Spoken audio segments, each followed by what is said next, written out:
José Venustiano Carranza de la Garza, Cuatro Ciénegas, Coahuila, 29 de diciembre de 1859, Tlaxcalantongo, Puebla, 21 de mayo de 1920, citado habitualmente como Venustiano Carranza, fue un político, militar y empresario mexicano. Participó en la Revolución Mexicana tras el asesinato de Francisco I. Madero y en el derrocamiento del gobierno de Victoriano Huerta. Como primer jefe del ejército constitucionalista, estuvo a cargo del Poder Ejecutivo desde el 13 de agosto de 1914 hasta el 30 de abril de 1917, paralelamente a los gobiernos emanados de la Convención de Aguascalientes. Fue presidente constitucional de México desde el 1 de mayo de 1917 hasta su asesinato. Origen casa natal de Carranza, Cuatro Ciénegas, Coahuila, 1859, de ascendencia vasca. 13 Carranza nació en la población de Cuatro Ciénegas, Coahuila, lugar que en aquel momento contaba con poco más de 2,000 habitantes.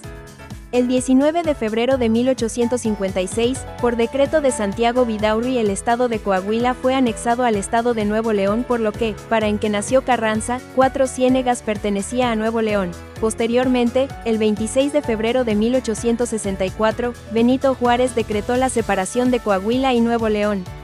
Carranza fue miembro de una reconocida familia de la región, siendo su padre el coronel Jesús Carranza Neira, militar de la causa republicana y ferviente admirador de Benito Juárez, en cuya figura educó a sus hijos. El coronel Carranza también fue en varias ocasiones presidente municipal de Cuatro Ciénegas y jefe político de Monclova. Al fallecer, fue sustituido por su hijo Venustiano en la presidencia municipal. Política. Durante el Porfiriato inició su carrera política cuando fue elegido presidente municipal de Cuatro Ciénegas, en la época del gobernador José María Garza Galán, pero debido a que sus relaciones con él eran pésimas, renunció.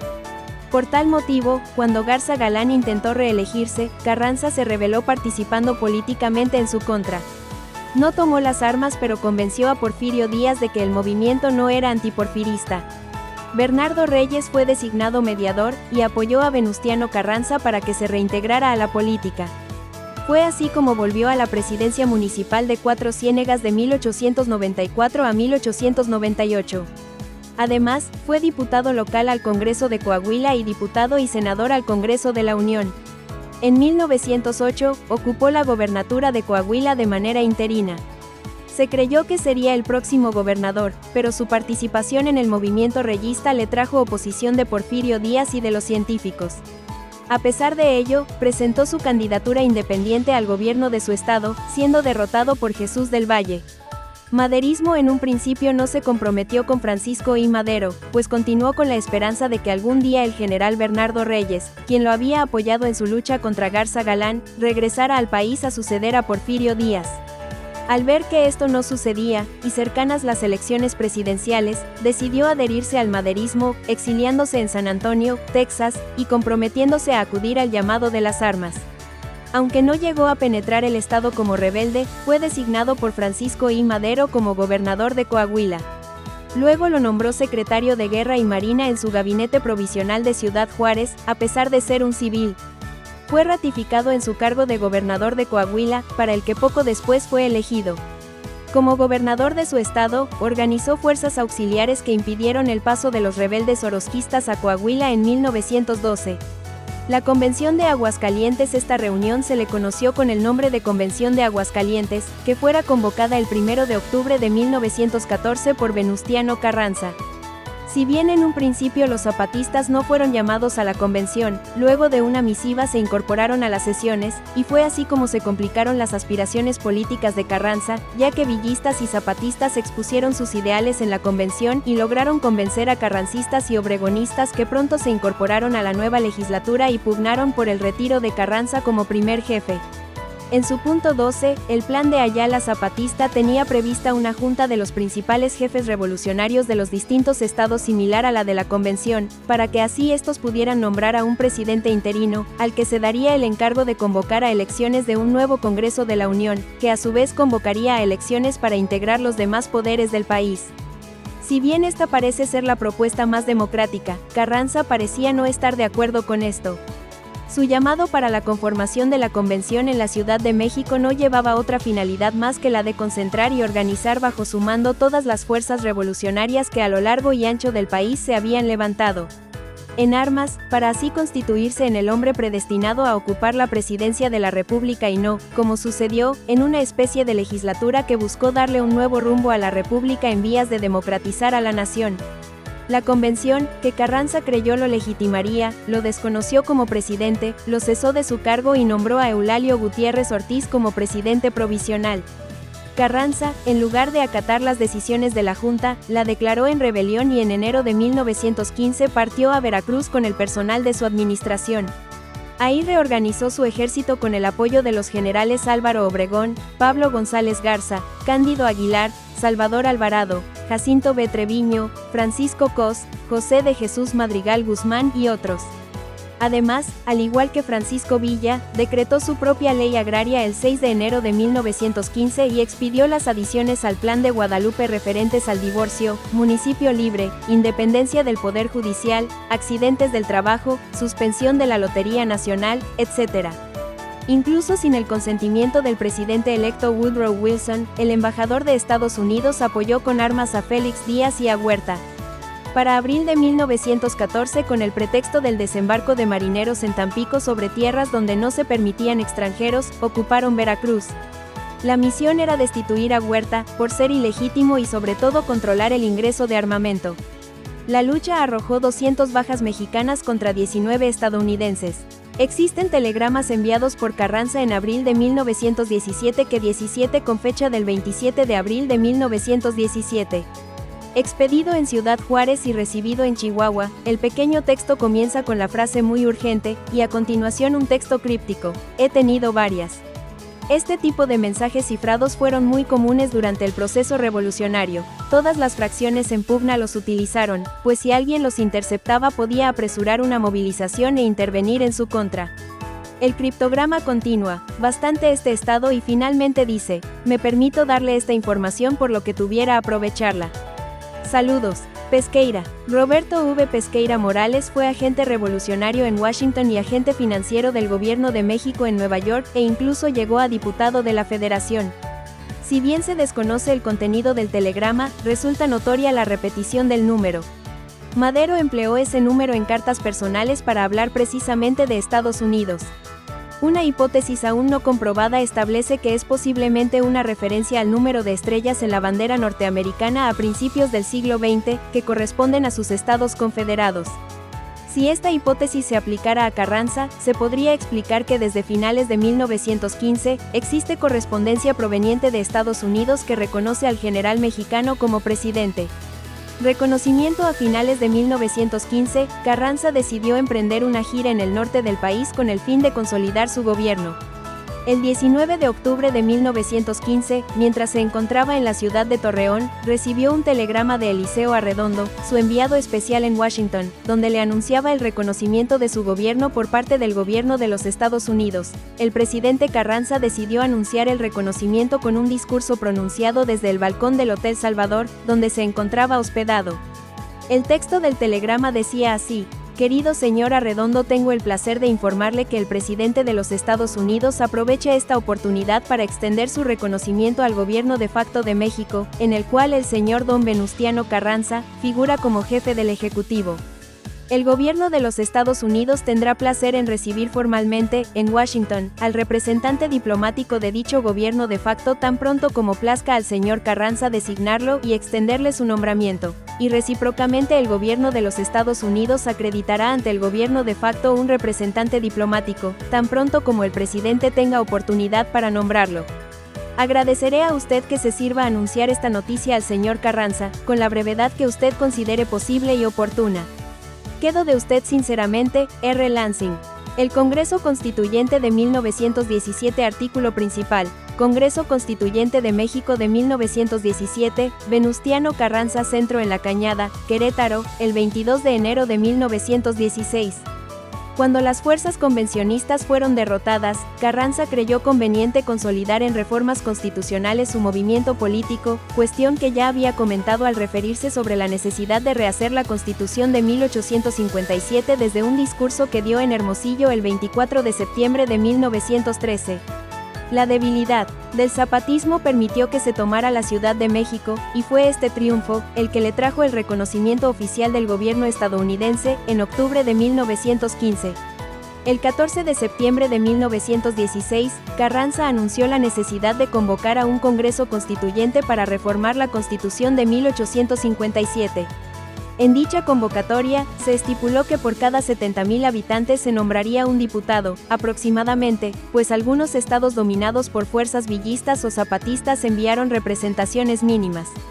Los requisitos de representación eran los mismos de la Constitución de 1857, solo que se incluía el no haber ayudado con las armas o desempeñando un empleo público con los gobiernos o facciones hostiles a la causa constitucionalista, excluyéndose así el ideal villista y zapatista, así como otros grupos antagonistas tales como reyistas y maderistas.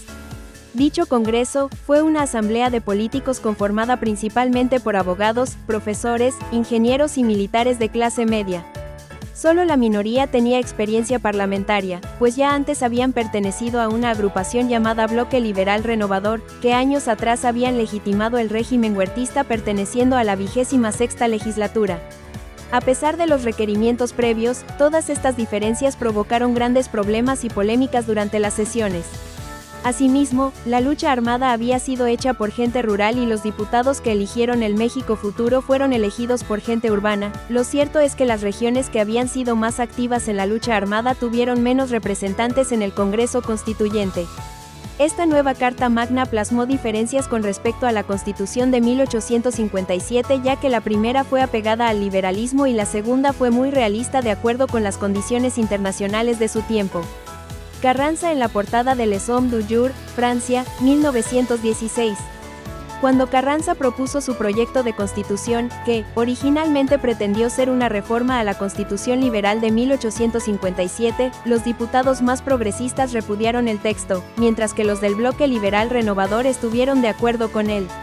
Para la mayoría parlamentaria, no expresaba los ideales por los que ellos ni el pueblo habían luchado. La visión carrancista era insuficiente en temas de suma importancia para los diputados revolucionarios, obreros, campesinos y militares que se habían solidarizado en cierta forma con villistas y zapatistas durante la convención.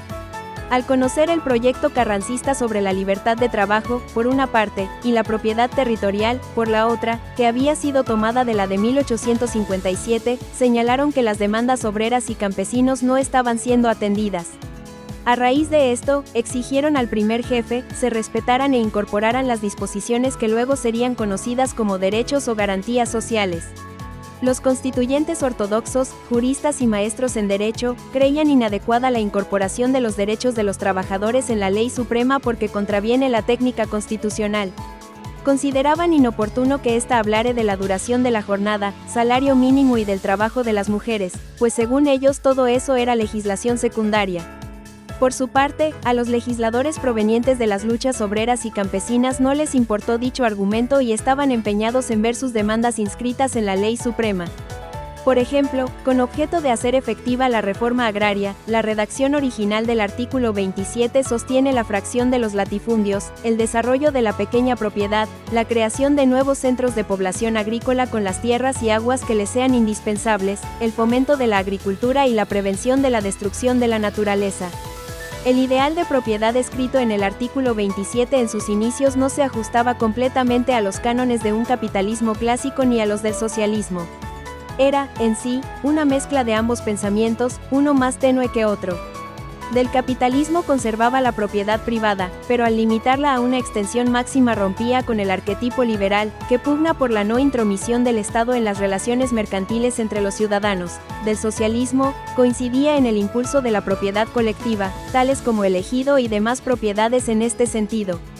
Si bien, tanto zapatistas como villistas no podían formar parte del Congreso, con la Constitución se manifiesta la enorme influencia ideológica luego de la Convención. Independientemente el proyecto que había presentado Venustiano Carranza fue modificado sustancialmente, y no obstante no estaba de acuerdo con los cambios hechos a la misma, este tuvo que adaptarse a ideales de sus antiguos enemigos. Irreconciliables que habían influenciado inclusive a sus más cercanos allegados, promulgando la Constitución el 5 de febrero de 1917. Desde entonces, sería conocida como la Constitución de 1917, misma que introdujo algunos conceptos sociales muy avanzados para su época, como las relaciones obrero-patronales, que quedaron plasmadas en el artículo 123 y las reformas educativa y agraria que quedaron plasmadas en los artículos 3 y 27, respectivamente. Presidencia 1917 a 1920. La fase gubernativa carrancista se dividió en dos periodos, el preconstitucional y el constitucional, siendo la Constitución de 1917 el parteaguas de este gobierno. El primer periodo se caracterizó porque permanecían en armas los villistas y los zapatistas. Otro de los mayores problemas del año 1916 fue diplomático y militar, ya que como represalia por la incursión de Francisco Villa al pueblo de Columbus, en Nuevo México, el gobierno estadounidense envió tropas para combatir al revolucionario, las cuales permanecieron en México poco menos de un año.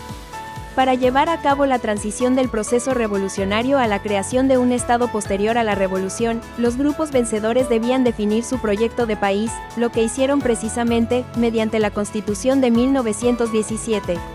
La nueva Constitución se promulgó el día 5 de febrero de 1917 y, en consecuencia, el día 6 del mismo mes se convocó a elecciones para diputados y senadores a la 27ª legislatura del Congreso de la Unión y para presidente de la República. Postulado por el Partido Liberal Constitucionalista, Carranza ganó las elecciones y el 1 de mayo de 1917 tomó posesión como presidente constitucional.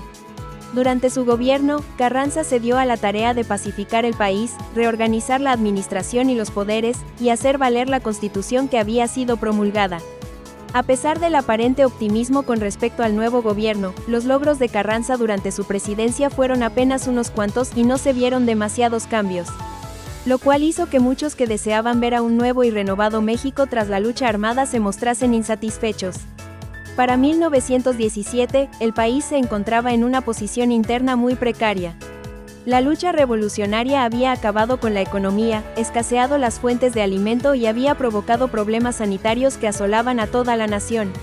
De igual modo, Carranza tuvo que seguir enfrentándose contra varios enemigos políticos. Emiliano Zapata continuaba en pie de lucha en el estado de Morelos. Félix Díaz, el sobrino de Porfirio Díaz, había regresado a México una vez más en mayo de 1916 y organizado un nuevo ejército llamado Ejército Reorganizador Nacional, que tenía su área de operaciones en el estado de Veracruz, mientras que antiguos porfiristas como Guillermo Meisueiro y José María Dávila se encontraban alzados en el área de Oaxaca, haciéndose llamar los soberanistas y propugnando por una mayor autonomía local. Por su parte, el general Manuel Peláez se encontraba encuartelado por la zona de la Huasteca, mientras que los hermanos Saturnino, Cleofás y Magdaleno Zedillo habían conformado una considerable oposición dentro de San Luis Potosí, en tanto que José Inés García Chávez dirigía la resistencia contra Carranza desde Michoacán. Finalmente, Pancho Villa permanecía activo en Chihuahua, aunque distaba de contar con la misma cantidad de hombres que tenía previo a su derrota en la batalla de Celaya. Del mismo modo, tras el triunfo de Carranza, Obregón se retiró de vuelta a su rancho, anunciando públicamente su distanciamiento con el primer jefe. Durante ese contexto tan delicado en que se encontraba, el gobierno de Carranza lanzó varias ofensivas militares a fin de pacificar al país, poniendo especial importancia contra Zapata en Morelos, la amenaza más inmediata a la Ciudad de México. Durante su gobierno, se capturó y fusiló al general Felipe Ángeles, por haberse unido a las fuerzas de Villa, en tanto que Emiliano Zapata fue asesinado en la hacienda de Chinameca, Morelos, el 10 de abril de 1919. A pesar de todo, Carranza se las arregló en mantener la neutralidad de México en el marco de la Primera Guerra Mundial. Por un tiempo consideró seriamente aliarse con el Imperio Alemán después de que el ministro de Relaciones de aquel país, Arthur Zimmermann, enviara a México el famoso telegrama Zimmermann en enero de 1917, invitando a México al conflicto del lado de los alemanes. Zimmermann prometía en ese telegrama el ayudar a México a reconquistar el territorio perdido durante la invasión estadounidense de 1846, particularmente los estados de Texas, Nuevo México y Arizona. Carranza asignó a varios de sus generales a estudiar la posibilidad de recapturar aquellos territorios de los Estados Unidos, pero finalmente se concluyó que una guerra contra el vecino del norte no era factible. Carranza creía que toda posible ayuda por parte de Alemania no podría ser garantizada ante el bloqueo de la Marina británica. Carranza mantuvo una actitud displicente ante los artículos constitucionales 3 y 130, de corte anticlerical, mismos ante los cuales expresó su oposición durante los trabajos del Congreso Constituyente.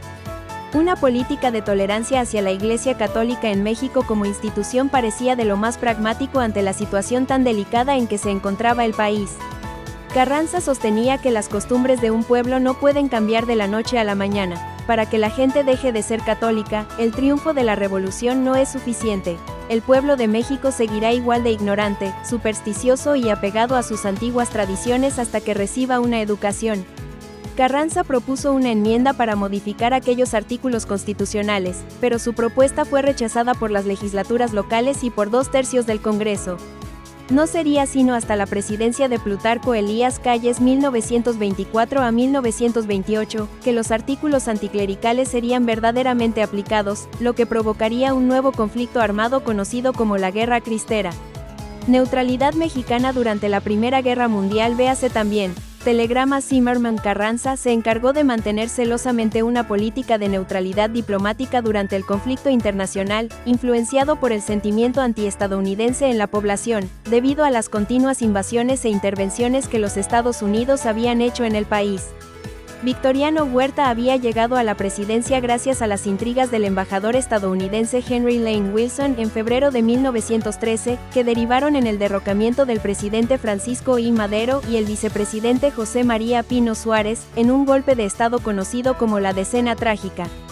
El presidente Woodrow Wilson de igual modo había ordenado la invasión estadounidense del puerto de Veracruz en 1914, provocando la muerte de 170 soldados mexicanos y de un número desconocido de civiles. Como consecuencia directa de las acciones de Lane Wilson, el asesinato de Madero y Pino Suárez desencadenó una nueva guerra civil que se extendió hasta abril de 1915, cuando el ejército constitucionalista finalmente pudo derrotar a las fuerzas de su antiguo aliado, Pancho Villa, en la batalla de Celaya.